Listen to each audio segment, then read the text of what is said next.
गोरिया तोहरी सूरत नागिनवा मिलबू कवने महिनवाना।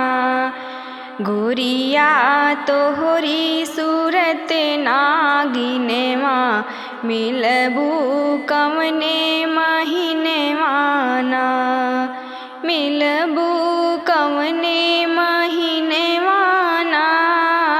गोरिया तोहरी सूरत नागिनवा मिलबू कवने महिनवाना।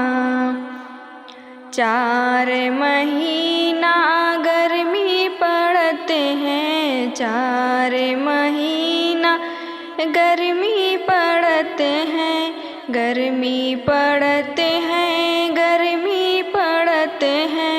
टप टप चुएला पसीनवा मिलबू कवने महिनवाना।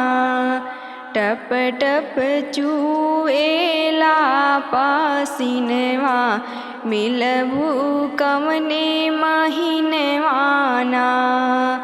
गोरिया तोहरी सूरत नागिनवा मिलबू कवने महिनवाना।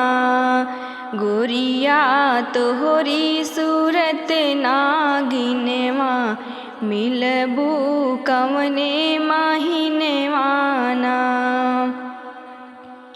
4 महीना ठंडी पड़ते हैं, 4 महीना ठंडी पड़ते हैं, ठंडी पड़ते हैं, ठंडी पड़ते हैं। थर थर कांपेला बदनवा मिलबू कवने महिनवाना। थर थर कांपेला हो बदनवा मिलबू कवने महिनवाना। गोरिया तोहरी सूरत नागिनवा मिलबू कवने महिनवाना। गोरिया तोहरी सूरत नागिनवा मिलबू कवने महिनवाना। 4 महीना रानी बरसा के दिनवा, 4 महीना रानी बरसा पड़त है, बरसा पड़त है, बरसा पड़त है। टिप टिप चुएला हो भवनवा मिलबू कवने महिनवाना। टिप टिप चुएला हो भवनवा मिलबू कवने महिनवाना।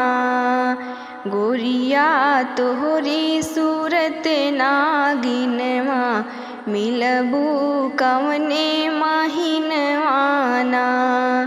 गोरिया तोहरी सूरत नागिनवा मिलबू कवने महिनवाना।